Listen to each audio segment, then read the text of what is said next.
Welcome to the Mid-Week Tease with me, Adelle Onyango, where I share some random and not too random thoughts on things. And in this episode, let's dive into this in-the-moment thing. So I'm a professional aunt. I have 2 nieces and 1 nephew who I love. And even more than that, I love hanging out with them because it's always so refreshing to see how they see things in their simplicity, be it physical things or even people. I remember when I joined the Baldy squad, I went to hang out with my niece, Bernie, and she just asked, Auntie Adelle, where's your hair? And I told her I cut it. And she's like, okay. And she went on with her day.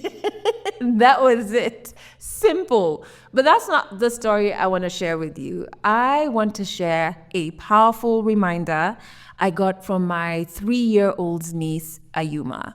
So I recently did a bumper potato harvest, and I took a big bag of potatoes to her and her twin brother so they can have endless fries if their mom allows them. And when I got there, of course, we got into playing one game after the other. And at a point, my niece asks her mom to play some music for her. And so my sister has this playlist on her phone full of Miss Rachel-like, Baby Shark-like music. And she connects her phone to the Bluetooth speaker and starts playing this music. And there's one particular song that, if I remember correctly, was about rabbits. My niece gets lost in that song. She is not bothered about me, her aunt, standing in front of her, trying to ask her for a dance lesson, teach me a new move. She is not bothered about her twin brother who's just like flying from one couch to the other. She's not bothered about her mom and her baby brother. She is in the moment. And how do I know this? She has closed her eyes. She's 3 years old. She's closed her eyes. She has her hand up with her pointer finger, and she's swaying from side to side, really enjoying this rabbit song, right? She is not moved by the chaos around her. Like, she's not even seeing us because her eyes are shut, but it's like she's somewhere else. She's in the moment. I had never seen that, not from a 3-year-old. And the whole drive home, I was kind of like just chuckling to myself until I realized, hang on, this is a powerful lesson. It's a powerful reminder to be in the moment, be present. That moment nudged me to remember to be in the moment. As someone who battles anxiety, it's gone down, but it's still there. If I don't check my thoughts, they will run away from the present moment to trying to find something to panic about. So I could be on my morning walk, and instead of taking in the beautiful tea farms, the magnificent trees, I could find my thoughts racing to, oh, you've got to send this email. Oh my God, this person didn't call you back. Oh my God, you have to call this person. Oh, did you remember to do AB? Like, it's going. I am not in the present moment. Now, I've made a lot of progress when it comes to bringing my thoughts back to the present moment and being rooted in the present moment. And I want to share 2 things that have really worked for me. The first one is a grounding exercise. I think it's called the 5-4-3-2-1 grounding exercise.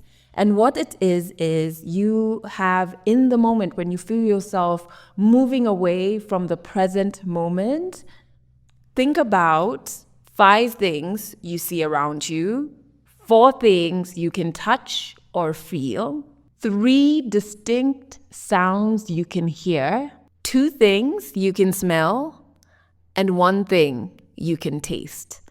It's the 5-4-3-2-1 grounding exercise. It's worked for me. Hey, it might work for you. The second thing is you've got to schedule time for things that are creative activities, right? So it could be painting, it could be reading, it could be playing a musical instrument, which is the case for me. These things force you to be in the moment, right? So when you're painting, you're like thinking about the colors, you're thinking about your stroke, you're thinking about the picture you're trying to draw up. For me, it's drumming. That has really taught me how to be rooted in the moment because I'm using both hands, so no time to like touch a phone. And with drumming, if my mind goes anywhere other than the song or the notes I'm meant to be hitting, then I get thrown off. Like literally my tempo goes or like I'll lose the groove, right? When I'm drumming, I am forced to be in the moment and it's wonderful. Like I love that about drumming.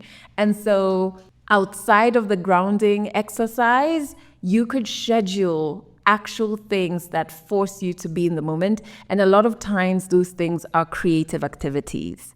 So the next time you find yourself wandering away from the present into anxiety or nerves or racing thoughts, I want you to think about my 3-year-old niece getting lost in the moment to her favorite song about rabbits, her eyes closed, one finger up in the air and swaying from side to side. And let that be a nudge or a reminder for you to get back into the present. Thanks for listening to the Mid-Week Tease, a Legally Clueless Africa production. Episodes go out every Wednesday, and you can learn more about us by going to legallycluelessafrica.com.